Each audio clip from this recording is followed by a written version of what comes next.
Soyez les bienvenus encore aujourd'hui à notre sondage des Écritures.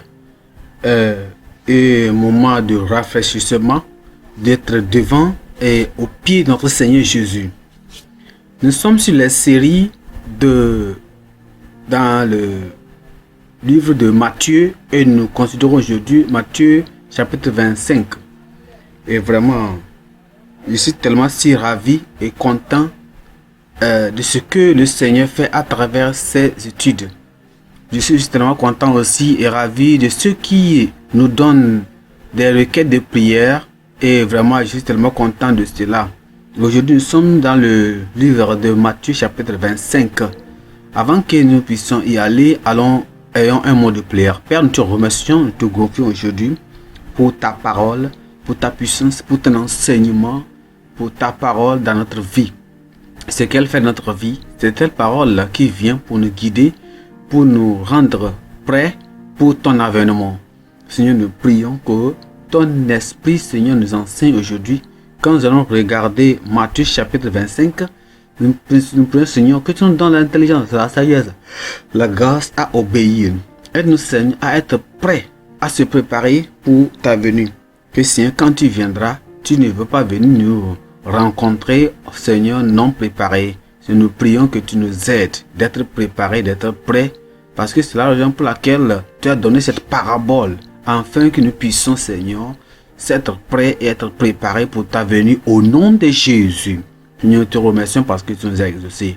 Au nom précieux de Jésus, nous avons prié. Que Dieu vous bénisse et soyez les bienvenus à notre sondage des Écritures.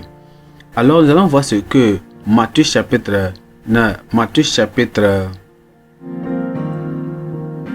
Alors nous allons voir ce que la Bible nous dit dans Matthieu chapitre 25.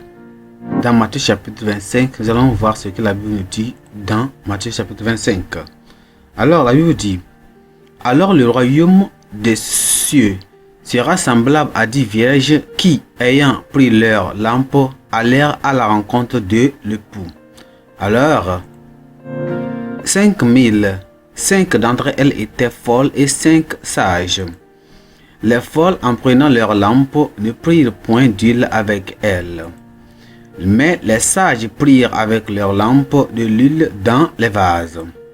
Comme l'époux tardait, toutes s'assoupirent et s'endormirent. Au milieu de la nuit, on criait: voici l'époux, allez à sa rencontre. Aller à sa rencontre. C'est ici.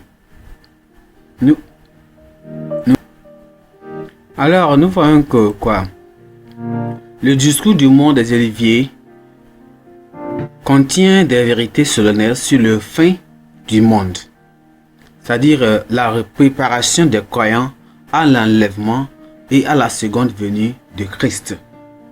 Alors, comme Dieu l'avait lui-même dit ici, les paraboles des verges et des talents, des chrétiens et des boucs ont pour but d'enregistrer la préparation, la vigilance, la volonté et la gestion et la diligence de l'enlèvement en faveur de nobles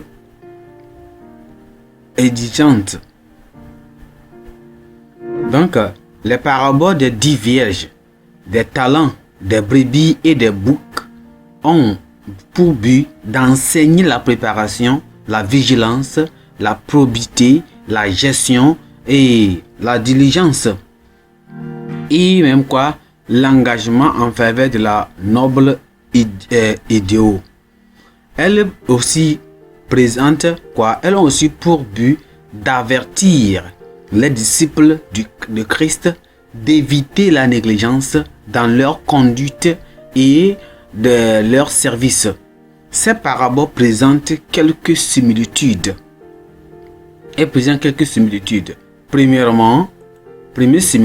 Première similitude, qu'est-ce qu'elle présente comme première similitude?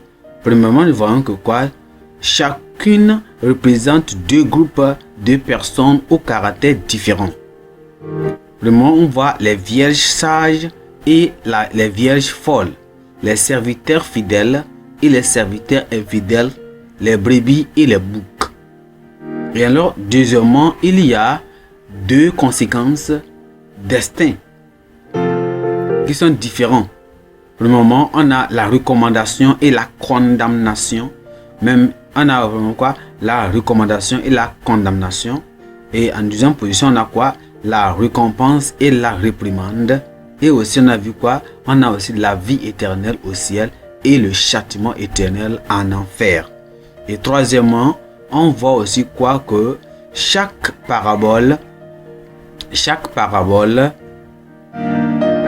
met l'accent sur les qualités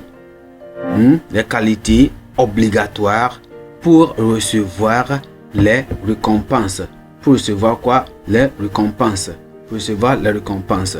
Et quatrièmement, on voit quoi? Que chaque parabole représente le Seigneur Jésus comme l'époux à l'église. Le noble prudent est quoi? Et aussi pour pouvoir faire comment? Et nous montrer. Ça veut dire que pour pouvoir nous montrer que chaque personne, chaque enfant de Dieu doit être vraiment sage et prudent. Alors, le but des paraboles, est de souligner la certitude de la seconde venue de Christ. Ce qui implique que les saints doivent être prêts à tout moment. Les croyants négligents doivent se révéler, soit se réveiller de leur sommeil. Les infidèles doivent revenir et à être rétablis encore.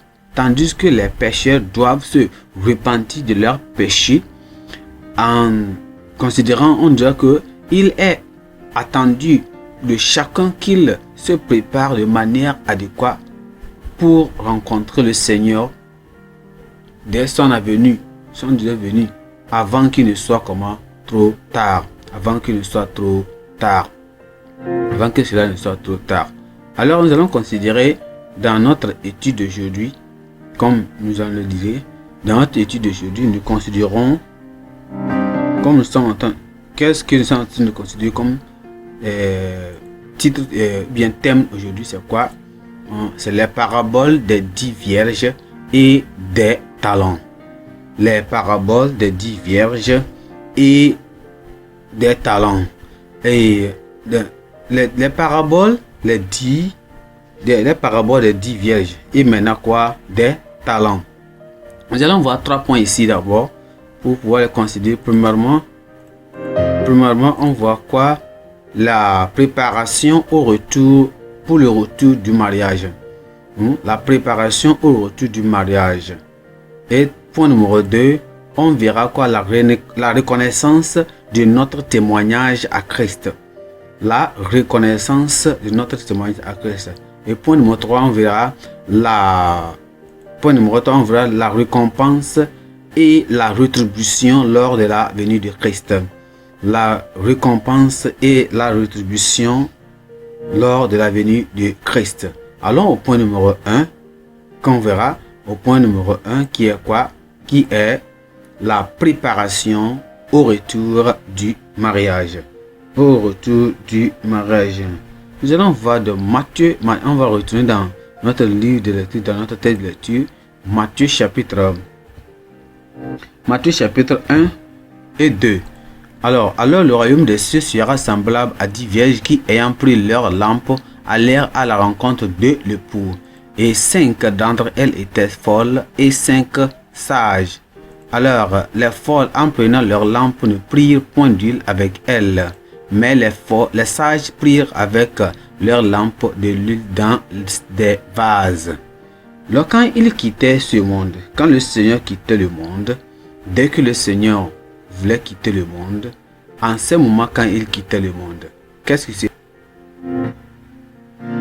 Il a assuré ses disciples concernant sa venue et il voulait qu'ils soient prêts et pour pouvoir savoir que l'œuvre qu'il leur donne dans leurs mains, l'œuvre qu'il va remettre, l'œuvre qu'il va remettre dans la tâche, il voulait qu'ils savent qu'ils doivent travailler avec ça, avec diligence.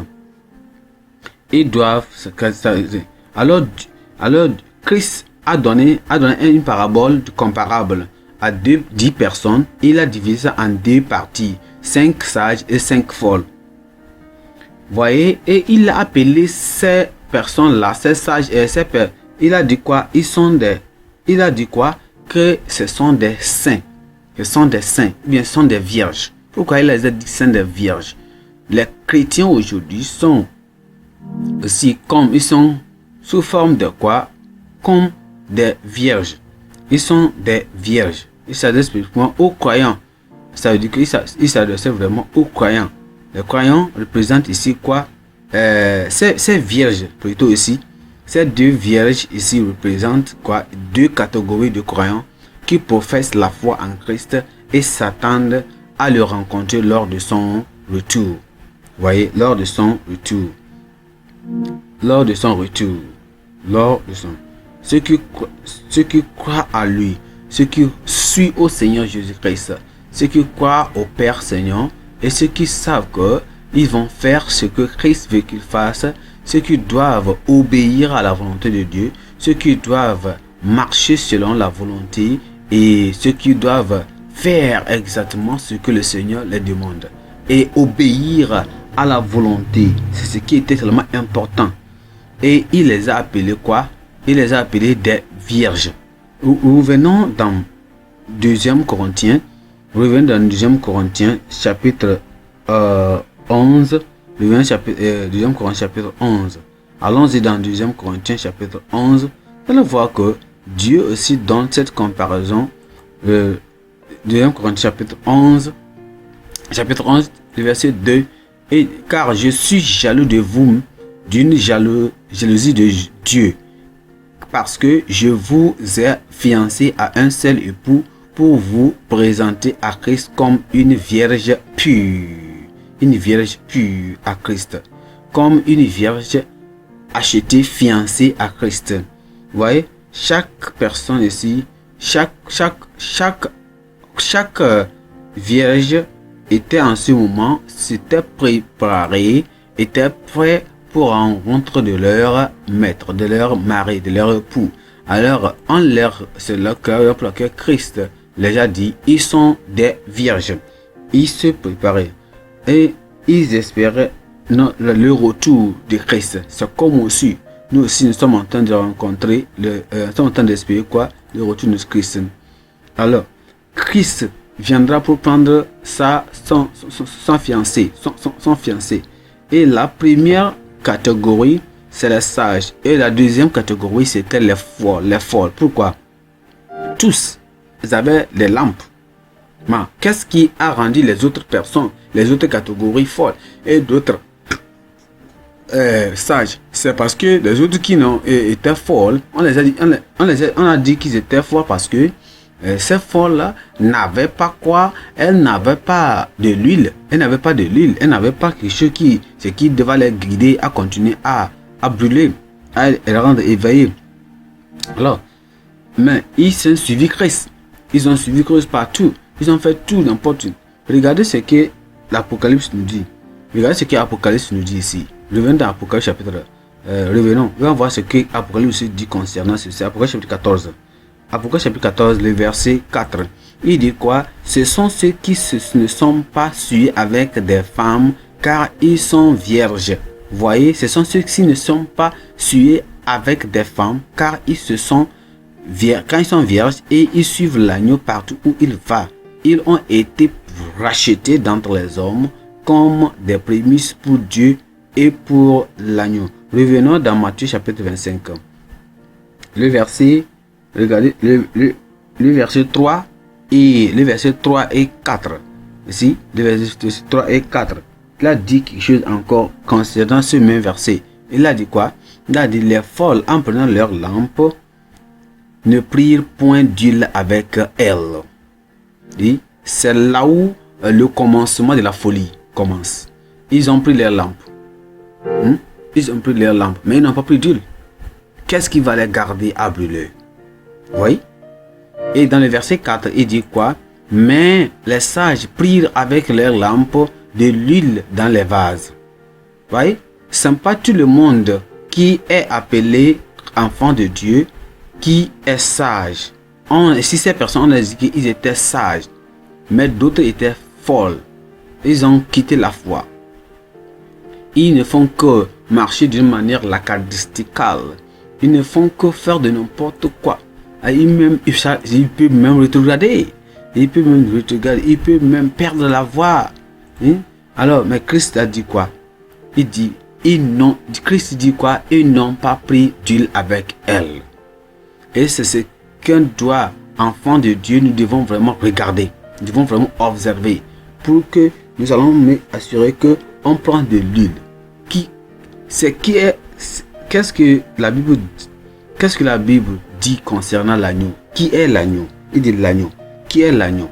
C'est quoi l'agneau ici? Revenons en Matthieu, plutôt dans Psaume. Revenons dans Psaume. Nous allons voir quelle est la définition de 119. Psaume 119. Revenons dans Psaume 119.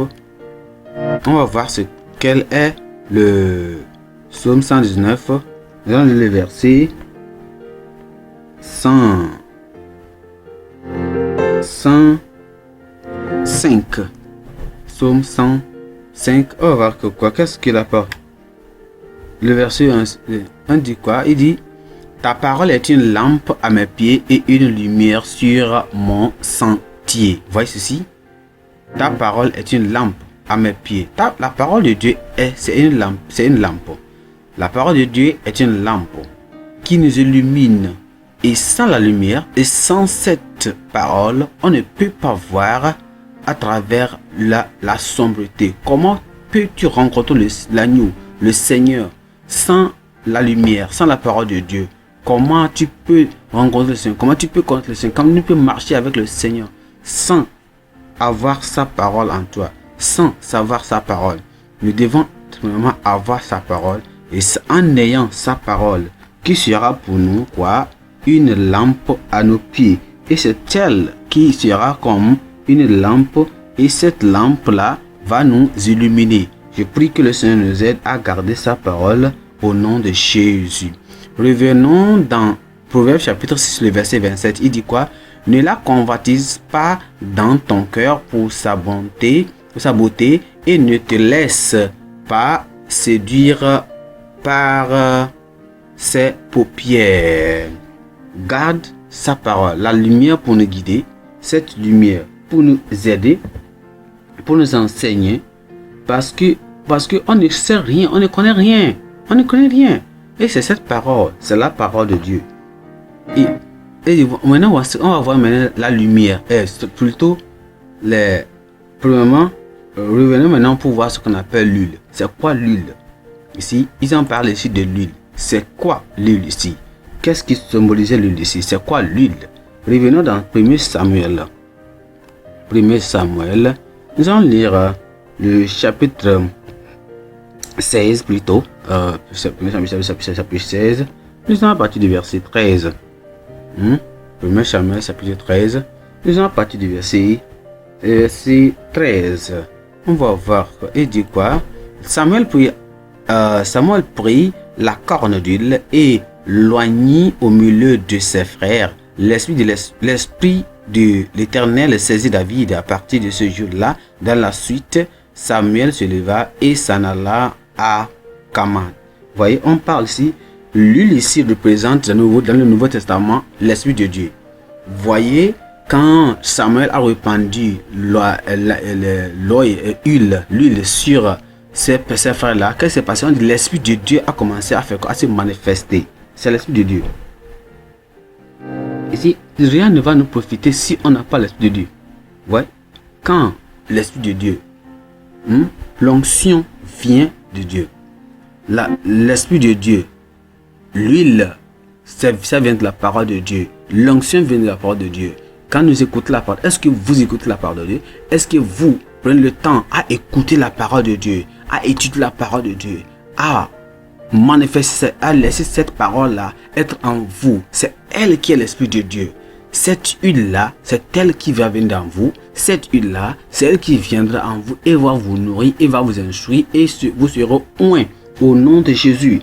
C'est ça. Si mais on éprimande cette huile, qui est la parole de Dieu, comment alors pourrons-nous pouvoir dire que nous sommes en train d'écouter la parole de Dieu? Voilà, nous sommes ici, nous sommes ici, là, nous sommes là. Non, non. Souvenez-vous que sans la parole de Dieu, sans cette parole-là, nous ne pourrons jamais faire ce qui est juste devant Dieu. C'est ça l'Esprit de Dieu. Et c'est elle qui nous conduit dans tout ce que nous allons faire. Je prie que ça nous aide. Alors venons dans 2 Timothée chapitre 3, le verset 5. Il dit quoi? Ayant l'apparence de la piété, mais reniant ce qui en fait la force. Éloigne-toi de ces hommes-là. Vous voyez, ces personnes-là, ces personnes-là se détournent de Dieu. Ces personnes se détournent de Dieu. Alors, regardez dans ce qu'il a dans le verset 7. Il dit quoi? Apprenant toujours et ne pouvant jamais arriver à la connaissance de la vérité. Vous écoutez la parole de Dieu. Vous avez une lampe et il n'y a pas de l'huile. Vous voyez, les gens disent que les gens savent dire que on peut dire que celui-là il connaît la parole de Dieu, celui-là il peut prêcher, celui-là il peut faire ceci là. Non, vraiment, vous êtes comme des théologiens, vous êtes comme des gens qui ont seulement étudié. C'est comme un élève qui étudie un cahier et un livre pour aller écrire l'examen passé. À la fin c'est rien, il ne retient rien. C'est ça, la pratique c'est rien. Il ne fait que bouffer pour aller faire comment verser lors de son examen et passer son examen, c'est fini. Mais nous n'apprenons pas la parole de Dieu seulement comme ça. Nous apprenons, c'est une vie pratique et nous savons que la vie que nous allons mener, celle-là sera éprouvée et sera maintenant un moyen de nous amener au ciel. Alors, ne sois pas un théologien, ne sois pas seulement un prédicateur de la parole de Dieu, mais toi-même tu ne crois pas à cette parole. Tu vas avoir quelqu'un qui se regarde et il devient une autre chose. Tu vas te poser la question, n'est-ce pas cette personne qui prêchait cette parole? N'est-ce pas cette personne qui défendait la cause de l'Éternel? N'est-ce pas cette personne qui défendait la vérité? N'est-ce pas elle, ceci? Alors, ils n'ont même pas de feu. Il n'y a aucun feu, il n'y a aucune brûlure à la personne, dans l'esprit. Vous voyez, il y a beaucoup de chrétiens. Nous, étant enfants de Dieu, nous devons devons se retourner à nous-mêmes et nous considérer, voir qu'est-ce que nous devons faire, qui sommes-nous, pourquoi faut se poser la question, pourquoi je retourne derrière, pourquoi je suis en train de refroidir, pourquoi je suis en train de rétrograder. Il faut poser la question, pourquoi je suis en train de rétrograder, qu'est-ce qui ne va pas, je suis en train de regarder. Mais si tu reviens au Seigneur, tu dis, au Seigneur, je ne veux pas ne pas faire part à ces personnes qui vraiment, ces personnes qui sont des folles, mais je vais être parmi les gens, ceux qui sont sages, les sages, c'est sage, et c'est ceux que je vais être comme eux, je vais être un sage. Pourquoi ne pas prendre une retraite? Pourquoi ne pas se retirer? Pourquoi ne pas aller quelque part, se séparer de n'importe quoi et commencer à prier et se rapprocher du Seigneur? Ce n'est pas seulement avoir la lumière avec toi, ce n'est pas seulement avec la lampe, ce n'est pas seulement pour dire je connais les versets de la Bible, je connais les chapitres de la Bible, je connais la parole de Dieu, je peux enseigner de la Genèse jusqu'en Apocalypse, jusqu'en Révélation, je peux enseigner la parole de Dieu, je peux faire ceci là. Non, mes frères, cela ne va pas t'amener au ciel. Mais est-ce que tu crois en cette parole? Est-ce que tu laisses cette parole soit illuminée? Jésus-Christ dit quoi, ces personnes, ceux qui font comme ça et ils ne croient pas à cette parole, ils sont comme des folles. Je te pose la question, mon frère et ma soeur, est-ce que tu es du côté des fous, des folles, ou bien tu es du côté des sages personnes? Revenons dans Deutéronome chapitre 32. On va voir ce que la Bible aussi considère là-bas. Deutéronome chapitre 32, Deutéronome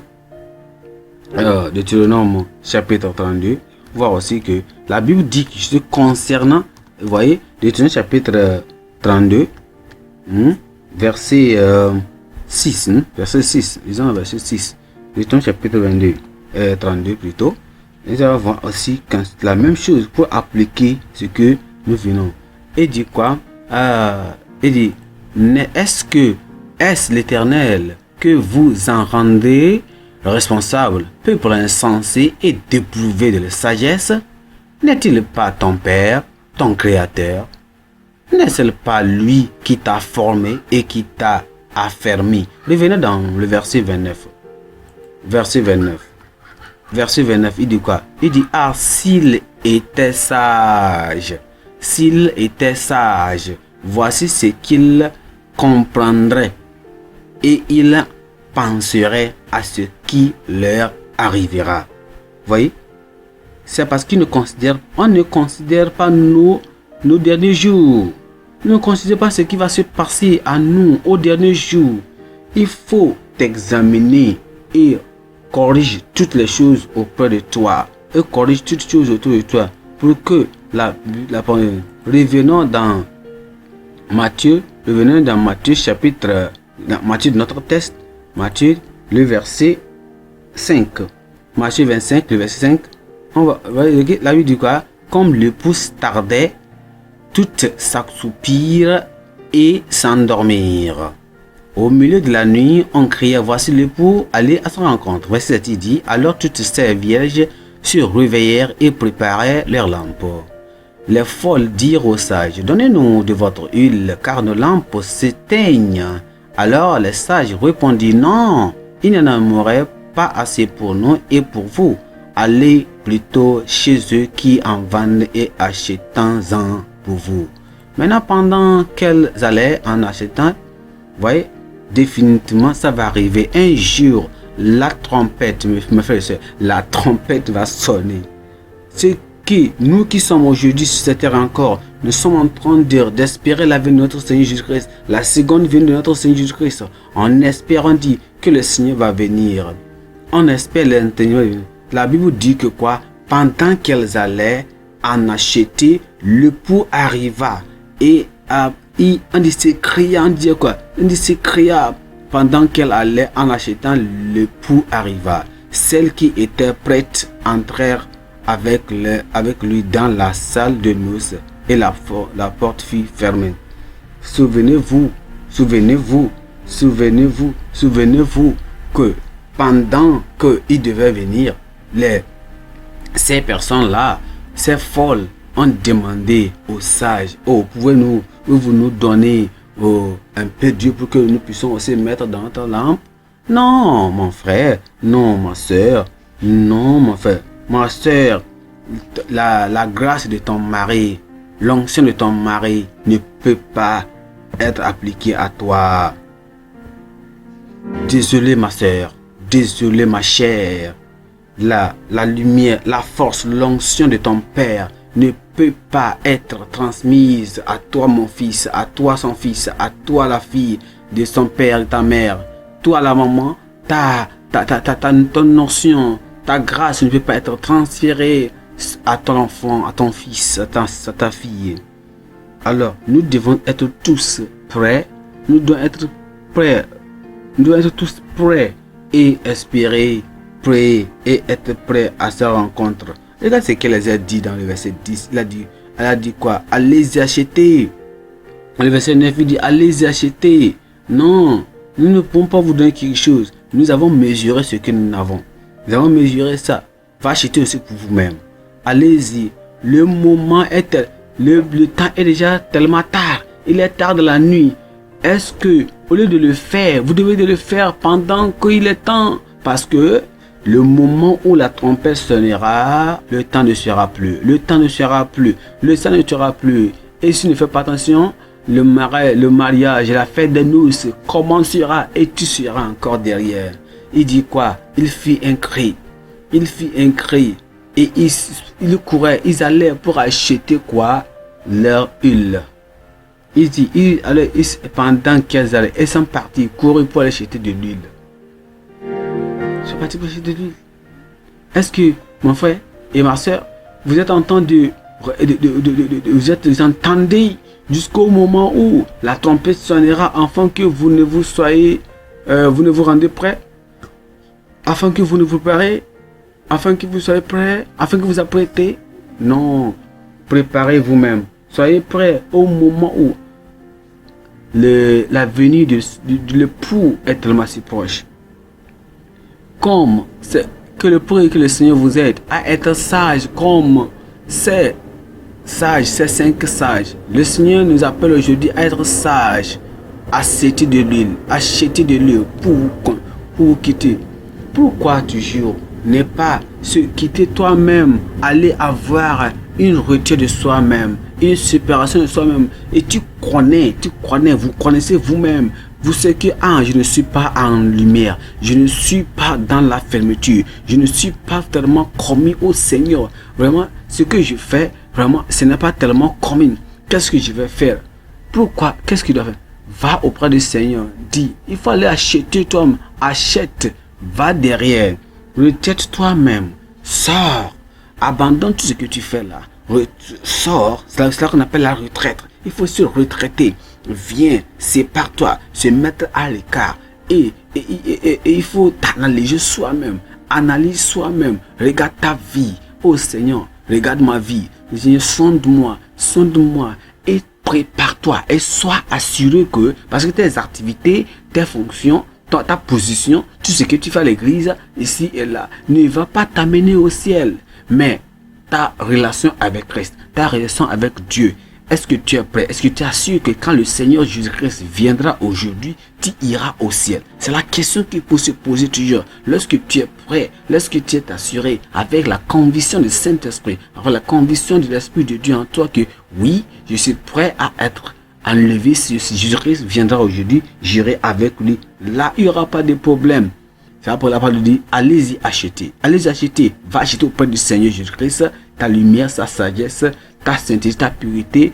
Et regardez ce qu'ils ont fait. Quand ils sont, regardez ce qui est dans le verset 11, il a dit, plus tard, les autres vierges vinrent. Ce sont les folles là, ça, hein? C'est les folles là, ça. Et il dit, Seigneur, ouvre-nous. Regardez ce qu'il y a dans le verset 12. Il dit, mais il répondit, je vous dis en vérité, je ne vous connais pas. Veillez donc, puisque ne savez ni le jour ni l'heure, en sera comme d'un homme qui vient. Alors il est partant pour un voyage, appelant ses serviteurs. Alors, il dit quoi? Il dit, soyez prêts. Soyez prêts. Il dit quoi? Veillez donc, puisque vous ne savez ni le jour ni l'heure. Revenons au point numéro 2. On va aller de l'avant. Revenons au point numéro 2. Qui est quoi? Comme je vous ai annoncé depuis le commencement, la renaissance, la reconnaissance plutôt de notre témoignage. La reconnaissance de notre témoignage. Revenons dans Matthieu chapitre 5, Matthieu 25, verset 1. Alors le royaume des cieux sera semblable à 10 vierges qui, ayant pris leur lampe, allèrent à la rencontre de l'époux. Et 5. Et plutôt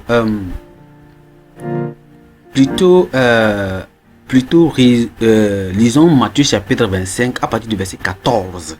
À partir du verset 14, il en sera comme d'un homme qui, partant pour un voyage, appela ses serviteurs et leur remit ses biens. Et donna 5 talents à l'un, 2 à l'autre, et 1 au troisième, à chacun selon sa capacité, et il partit. Aussitôt, celui qui avait reçu les 5 talents s'en alla, les fit valoir, et il gagna 5 autres talents. Alors de même, celui qui avait reçu les 2 talents en gagna 2 autres. Et celui qui n'en avait reçu qu'un n'alla faire un creux dans la terre et cacha l'argent de son maître. Ici, cacha l'argent de son quoi? De son maître. Il cacha l'argent de son maître. Ce que le Seigneur lui avait donné, il a creusé un trou et a caché ceci là-dedans. Vous voyez que vraiment on voit que ici cette parabole des talents nous montre que Dieu a donné chaque personne des talents, des services, des travaux à faire et a des travaux à faire, de chaque travail à faire. Dieu les a donné quelque chose et chaque croyant, chaque service, chaque croyant, Dieu les a donné quelque chose à faire. Il faut savoir ça. Et parce que quand Christ nous appelle à faire son œuvre, alors il nous donne quelque chose à faire. Revenons dans Luc 19, Luc chapitre 19, Luc chapitre 19, nous sommes à partir du verset 13. Luc 19, nous sommes à partir du verset 13. Luc chapitre 19, nous sommes à partir du verset 13. Alors il dit quoi? Il appela 10 de ses serviteurs, leur donnant 10 mines. 10 mines. Et leur dit, faites-les valoir jusqu'à ce que je revienne. Jusqu'à ce que je revienne. Vous voyez? C'est la même chose. C'est la même chose que je nous viens de lire dans Matthieu chapitre 25. Vous voyez? On doit savoir que toutes ces personnes-là, Dieu les donne du travail à faire. Il les met en épreuve. Alors, il les donne des travaux. Il dit que faites ceci parce que je viens arriver. Vous devez le faire. Vous devez le faire. Alors, nous savons savoir que quoi? Étant enfants de Dieu, les saints sont les intendants de la grâce multiple de Dieu. Il est vraiment aussi comment attendu d'eux qu'ils utilisent leurs dons ou leurs talents pour l'avancement du royaume de Dieu. N'importe quoi que tu connais, n'importe quel don que tu en as, Dieu t'a donné ça. Dieu espère que tu l'utilises pour l'avancement de l'œuvre de Dieu. Alors, la traduction grecque du mot talent ici est talenton. C'est une forme d'argent utilisée à l'époque, ce qui signifie que le noble qui attendait de chacun de ses serviteurs qu'il fasse du commerce avec son argent. Dans l'usage auquel le talent implique quoi? Ça signifie que tous les dons naturels, spirituels et ministériels dont un croyant est doté, le nombre de talents accordés aux serviteurs varie. De même que pour les croyants. Le Seigneur connaît nos capacités individuelles et nous a donné des talents proportionnels. Cela montre qu'il n'y a pas de place pour la compétition ou la comparaison charnelle. Le fait que tous les dons viennent de lui ne laisse aucune place à un complexe de supériorité ou d'infériorité. Regardez, même de supériorité dans tout ce que nous faisons. Si on regarde, on vient dans le verset 19. Regardons dans ce qu'il a dans le verset 19. Il a dit quelque chose il a dit quoi? Il a dit quoi? Il lui dit, toi aussi, sois établi sur 5000.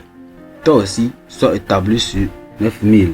Toi aussi, sois établi sur 9000. Sois établi sur 9000. Alors, on peut le voir même. Ici, on regarde, si ça, c'est Luc, ça. Revenons dans Matthieu. Matthieu, chapitre 25. Matthieu, chapitre 25. Le verset 19, là-bas. Matthieu, chapitre 19, le verset 19 et 20. Matthieu, chapitre 25, le 29 et 19 et 16. Il dit quoi? Longtemps après, le maître de ses serviteurs revint et leur fit rendre compte. Notre Seigneur Jésus-Christ reviendra. Il va revenir. Définitivement, il reviendra. Il va revenir. Et chaque homme, chaque chrétien, chaque enfant de Dieu doit donner quoi? Un compte rendu. Il va rendre compte de ce que il vous a donné à faire. Il dit, le premier a donné sa compte. Oui, tu m'as dit oui, Seigneur, tu m'as donné 5. Voilà, j'ai trouvé une autre 5. Et j'ai trouvé encore une autre 5. Tu m'as donné 2. J'ai trouvé, j'ai parti s'aimer cela. Ici, il n'y a pas de comparaison. Pour dire que oh non, moi, toi, tu m'as donné seulement que 2, non. Toi, tu m'as donné seulement que 5, non. Toi, tu m'as seulement que 1, non. Non. Il dit, ce que tu m'as donné là, j'ai travaillé avec ça fidèlement. Vous voyez? Et le Seigneur nous appelle. Il t'appelle toi-même. Il dit, va et faire l'œuvre. Va faire ce que j'ai remis en tes mains. Fais-le fidèlement. Fais-le fidèlement. N'importe comment tu le fasses, sache qu'au dernier jour, tu rendras compte de cela. Je prie que tu ne sois pas comme ce serviteur malcontent qui est parti faire quoi? Qui est parti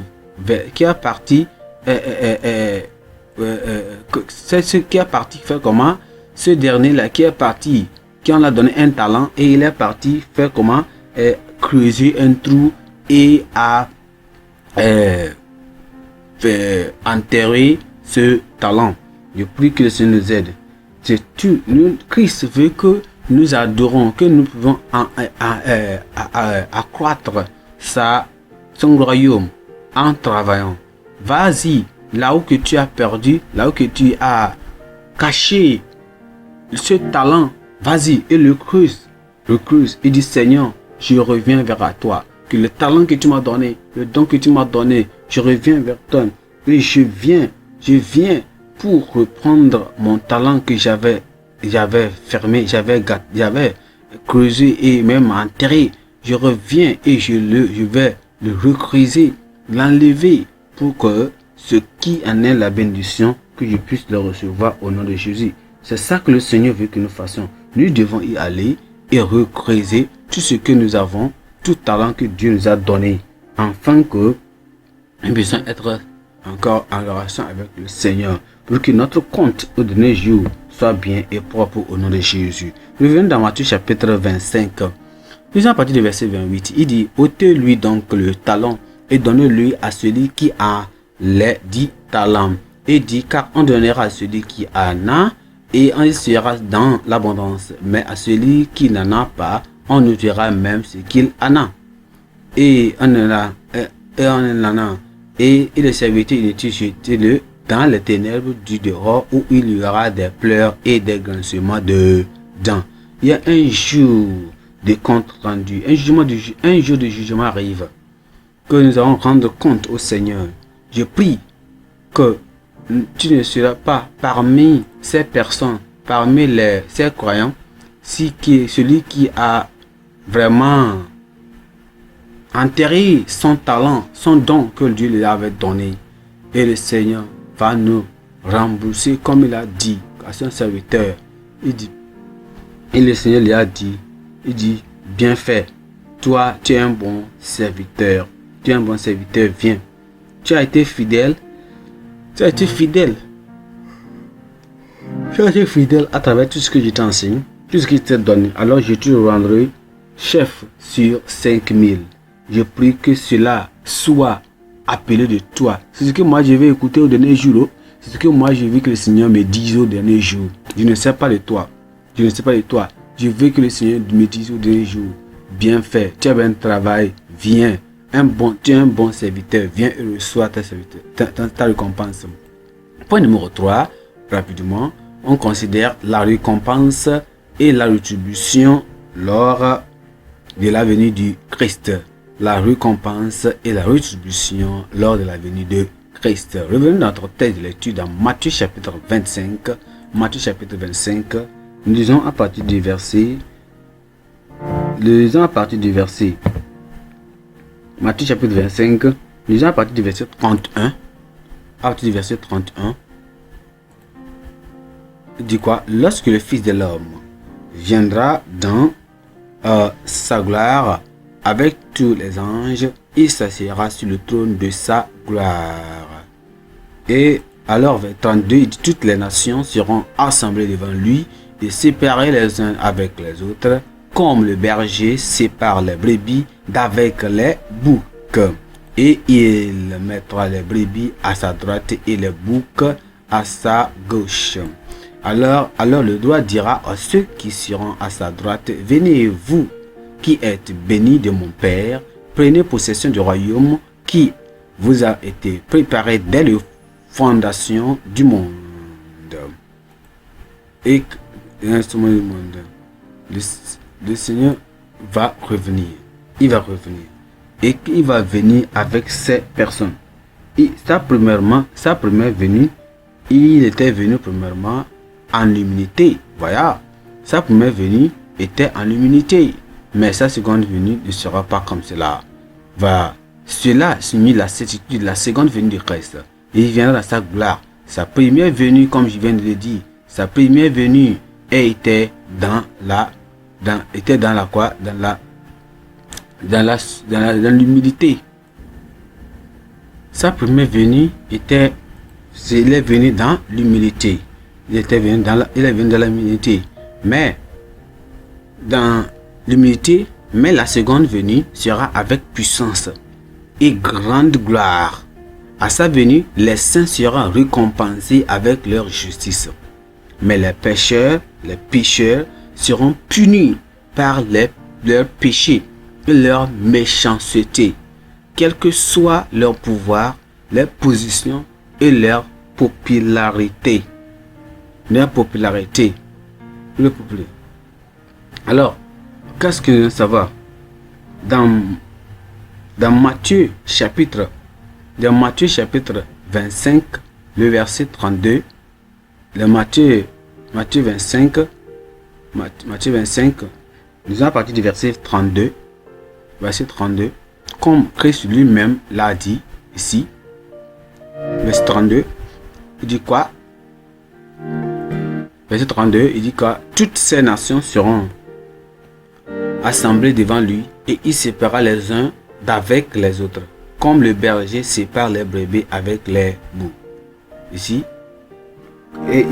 et ce qu'il fera, il y aura une séparation. Il y aura séparation des justes d'avec les injustes. Les gens qui sont non compromis d'avec les gens qui compromettent. Il y aura ce jour. Les gens qui sont fidèles d'avec les non fidèles. Le Seigneur fera cela. Il va séparer parce que les brebis ne peuvent pas se mêler avec les boucs. Voilà, la Bible dit quoi? Ma brebis écoute ma voix et elles me suivent. Mais ceux qui sont tellement têtus et ceux qui ne connaissent pas, qui sont rebelles, les rébellions, et tu les connais, personne d'entre eux n'ira au ciel. C'est ça que Dieu dit. Il dit sur le ton du jugement encore, entouré de gloire, les brebis seront séparées d'avec les boucs. Les brebis représentent quoi? Les chrétiens justes, obéissants et doux. Les boucs sont des gens désobéissants, têtus et même à la nuque raide qui rejettent le conseil de Dieu. Qui rejettent quoi? Le conseil de Dieu. Le jugement de Dieu tout entier sera caractérisé par la droiture et la justice. Caractérisé par la justice. Je prie que la grâce de Dieu ne soit avec nous au nom de Jésus. Et le Seigneur va nous aider. Le jugement tout entier sera caractérisé par la droiture et la justice. Premièrement, il n'y aura pas l'erreur judiciaire. Dieu n'est pas Dieu. Il n'y aura pas l'erreur comme dans le monde on fait. Dans le jugement on fait des erreurs. Il n'y aura rien comme ça. Il n'y aura rien comme cela. Tout sera dans la justice. Tout sera parce que c'est Dieu maintenant lui-même qui le fera. Alors, nous n'allons pas parler de quelque chose comme d'erreur. Et deuxièmement, il n'y aura pas de cachette ou d'échappatoire au long bras de la loi. Il n'y aura personne qui va échapper. Personne ne va échapper. Il n'y aura pas d'erreur d'identité des délinquants répondant à leurs crimes. Chaque personne sera récompensée en fonction de ses œuvres. Quatrièmement, quoi? Tout travail ou service pour le royaume de Dieu sera récompensé comme il se doit. Fais ton travail. Sache que le Seigneur t'aura te récompensé et il va te féliciter. Tu auras la félicitation, la récompense éternelle du Seigneur. Et dernièrement, il y aura quoi? Ceux qui sont dans le deuil seront consolés. Ceux qui souffrent seront consolés. Puis 7 ans plus tard, Dieu essuiera toutes larmes de nos yeux. Gloire à Dieu. Ainsi des destins distincts attendent les saints et les pécheurs à la des temps. Les justes sont félicités pour avoir manifesté le fruit de l'esprit. En servant Dieu et dans l'humilité, ils ont prêché la vie éternelle aux autres, répondu aux besoins des pauvres, les malades et les indignes. Nous allons prier que le Seigneur nous aide à pouvoir continuer dans sa parole et faire tout ce qu'il veut que nous fassions. Es-tu prêt pour la venue de notre Seigneur Jésus-Christ? Est-ce que tu es prêt? Est-ce que tu es prêt? Est-ce que tu es prêt? Tu as vu d'être. Je dis viens aussi. Pourquoi ne pas maintenant prier? Ferme tes yeux et dis Seigneur, aide-moi. Seigneur, prépare-moi à être fidèle à ta parole. Aide-moi, prépare-moi à être prêt, à être fidèle. Je veux faire tout ce que tu as commis dans ma main. Seigneur, je ne peux pas aller et enterrer le talent que tu m'as donné, l'œuvre que tu m'as donné, le service que tu m'as donné, le lieu que tu m'as donné, aller le travail. Seigneur, ma compassion est rabaissée. Je ne peux pas retourner derrière. Je dois le travailler, je dois le faire en toute consolation, à toute communauté. Je le fais. Seigneur, aide-moi. Seigneur, aide-moi que Seigneur, mon huile continue à brûler en moi. Quand je n'ai brûlé en moi, Seigneur, donne-moi de l'huile. Que je sois une brebis, Seigneur, sage, une brebis sage. Donne-moi l'huile. Donne-moi l'huile dans ma lampe. Que je continue à brûler au nom de Jésus. Seigneur, aide-moi. Seigneur, aide-moi. Mon frère, ma soeur, avant qu'il ne soit trop tard, reviens au Seigneur. Va au Seigneur, dis, Seigneur, oh, réallume ma lumière. Réallume-moi. Réallume en moi ta lumière. Réallume en moi ta lumière. Tu es en train de voir que la lumière de l'Éternel, la force de l'Éternel, l'onction de l'Éternel, la puissance de l'Éternel, la présence de l'Éternel, l'Esprit de l'Éternel est en train de se réduire en toi. Tous ces sont en train de se réduire en toi. Tu vois qu'il y a un peu de la mondanité qui commence à pénétrer en toi. Tu n'arrives pas à prier comme avant. Tu n'arrives pas à évangéliser comme avant. Tu n'arrives pas à lire la Bible comme avant. Tu n'arrives pas à faire les choses que tu faisais avant. Ce sont des signes qui montrent que tu es en train de perdre la lumière. Tu es en train de perdre la puissance. Tu es en train de perdre l'onction de Dieu sur toi. Reviens avant qu'il ne soit trop tard. Reviens avant qu'il ne soit trop tard. Reviens au Seigneur avant qu'il ne soit trop tard. Au nom de Jésus, reviens au Seigneur. Alors Seigneur Dieu va te reprendre. Le Seigneur Dieu va t'accepter. Le Seigneur Dieu va accepter tout ce que tu veux qu'il fasse. Et il va te préparer et te dire, Seigneur, aide-moi, prépare-moi pour ta venue. Seigneur, prépare-moi. Si tu viens aujourd'hui, Seigneur, quel enlèvement, nous ne savons pas quand le Seigneur viendra. Il dit qu'il viendra comme un voleur. Le moment où personne ne connaît ça. Viens au Seigneur. Ni ne connaît le moment, le jour ou la nuit où le Seigneur reviendra. Dis, Seigneur, prépare-moi, Seigneur, prépare-moi. Si tu viens de la nuit, que je sois prêt. Tu viens dans le jour, que je sois prêt. Tu es le matin, que je sois prêt. Au marché, au bureau, n'importe où je suis, que je sois prêt. N'importe où je sois, à ce moment que je sois prêt. N'importe quel toi. Et le Seigneur va t'aider au nom de Jésus. Prions, Père, nous te remercions. Nous te remercions pour cette parabole. Seigneur, tu as donné cette parabole à tes disciples, leur montrant qu'ils doivent être prêts. Seigneur, leur montre qu'ils ne doivent pas être comme des folles, des fous croyants, des fous chrétiens, des fous vierges. Seigneur, oh Dieu, tu as mis cette parabole pour nous aussi, pour nous enseigner, pour que nous ne soyons pas négligents, pour que nous ne soyons pas, Seigneur, des fous, mais que nous puissions être éveillés et travailler avec les talents, les dons que tu as déposés à nous. Tu as mis à nous. Aide-nous, Seigneur, que nous allons se lever, aller et travailler et faire l'œuvre que tu nous as donnée. Seigneur, aide-nous. Et nous prions que notre œuvre sera vraiment effective. Notre œuvre effective, c'est rentable au nom de Jésus. Seigneur, nous prions. Clafons, nous allons voir nos bénédictions. Nous allons voir, Seigneur, une opportunité encore d'être allé au ciel. Ce que nous voulons savoir, ce que nous voulons entendre au dernier jour, ce que tu nous appelles. Oh, bien fait, bon serviteur, viens dans ton repos, viens dans ton repos, viens dans ton repos.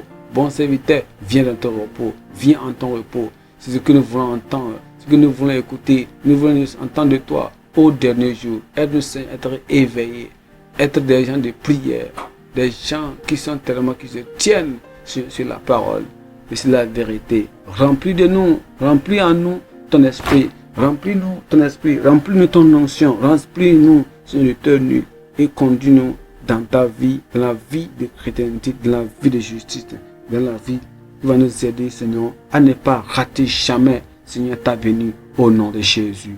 Ô Seigneur, nous te remercions car tu nous as exaucés. Au nom précieux de Jésus, nous avons prié. Amen. Merci, que le Seigneur vous bénisse. J'espère que Dieu en suivra la semaine prochaine. Amen.